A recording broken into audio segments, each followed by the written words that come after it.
Back with you on Hittin Hard with Jon Chuckery on Locked On Sports Atlanta, asking you to please go to our YouTube channel, Locked On Sports Atlanta on YouTube, and subscribe to it.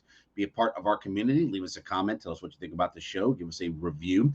Don't forget to follow me on my personal Twitter page. It is at JMCH316. We continue to talk about the Falcons' first-round pick and Drake London. Now, there's an old saying, right, that says if you want to know something, follow the money, right? Does that make sense? Follow the money, okay? Let's talk a little bit about the NFL and the financial hierarchy of the NFL, okay? Let's first start with this. The 6 highest total NFL defensive contracts in the league, okay? So the total amount of cash in one contract paid to a defensive player in the league, okay? Here's the top 6 guys.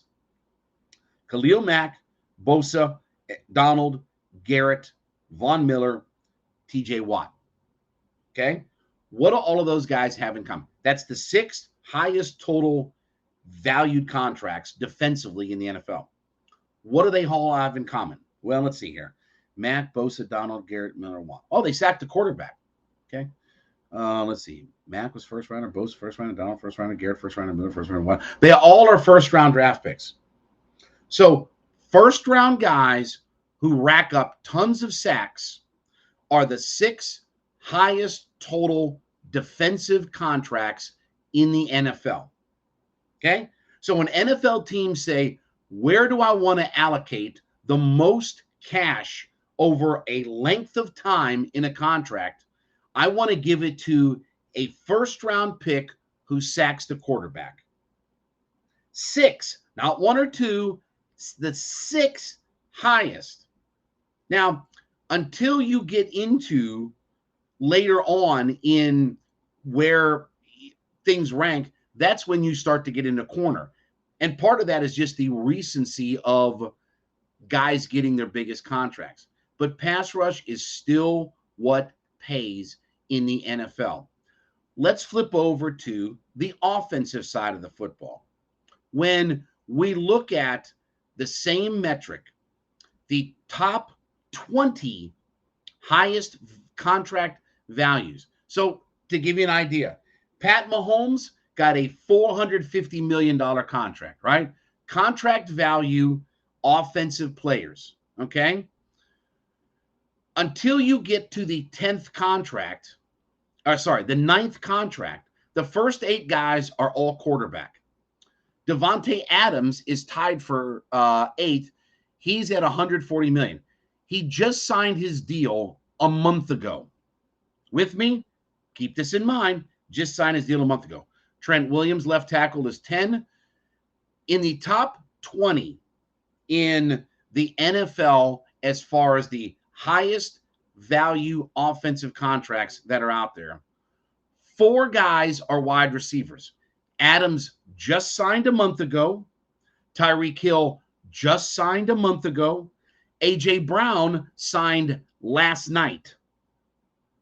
So 3 of the 4 guys are guys that literally just signed, recency bias, and they just got their contract deals in place.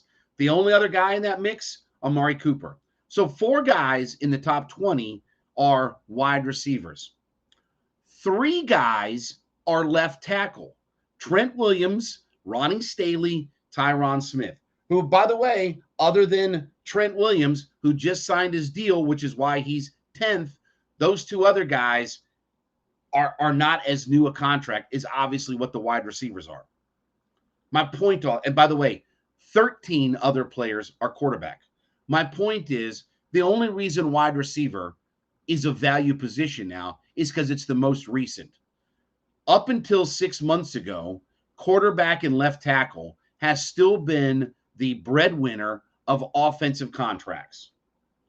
And when all the top left tackles start to get themselves, back into the mix of getting ready to get paid money, they're going to move right back up there. And by the way, quarterbacks that are about to get paid are going to move right back up in there. So wide receiver, while it's a nice position, is only cracking the top 20 now because of the contract signed in the last month. But 3 months ago, you wouldn't have had 3 of those 4 wide receivers be in the top 10 just because of recency bias. Now, let's also talk about wide receiver contracts, okay? Let's see. Here's the total value wide receiver contracts. Devontae Adams, number 1, second-round pick. Tyreek Hill, number 2, fifth-round pick. Amari Cooper, number 3, first-round pick. A.J. Brown, number 4, second-round pick. Michael Thomas, 5, second-round pick. Stephon Diggs at number 6, fifth-round pick. Mike Evans, number 7, first-round pick. Number 8, Keenan Allen, third-round pick. Kenny Galladay, another third-round pick. And Christian Kirk rounds out the top 10, another second-round pick. And we didn't even mention, by the way, Cooper Kupp, who's about to get paid, third-round pick. Notice what I said, numbers-wise, less than any other number, first-round pick.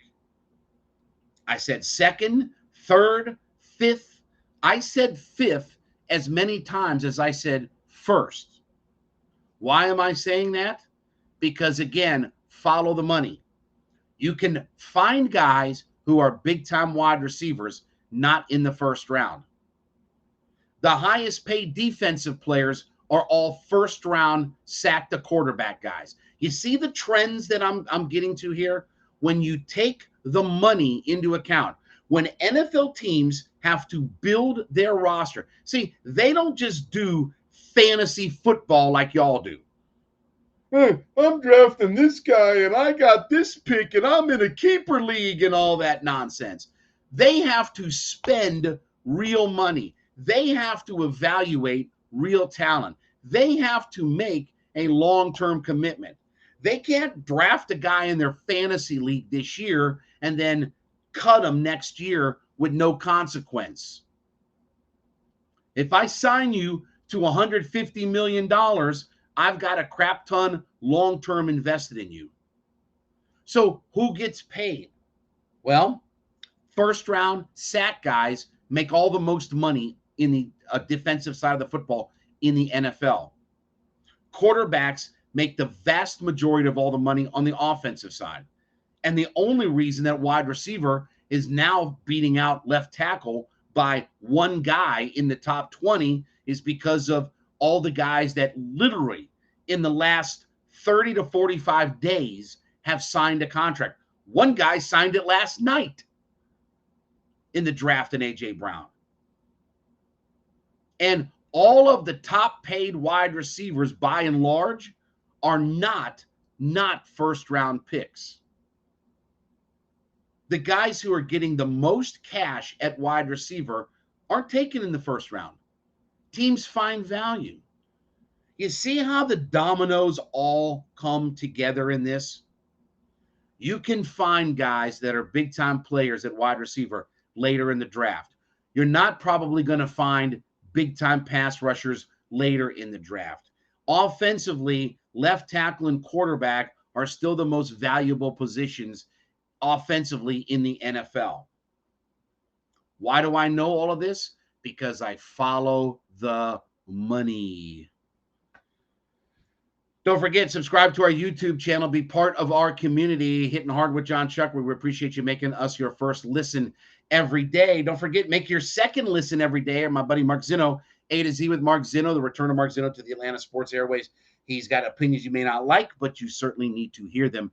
A to Z is part of Locked On Sports Atlanta, and you can check that out free and available on YouTube, wherever you listen to your podcast. Don't forget, give me a follow on my personal Twitter page at JMCH316. We will be back with you, a special edition tomorrow for a few minutes. We will look back as to what the Falcons did in the draft on Friday night. This is Hitting Hard with Jon Chuckery on Locked On Sports Atlanta.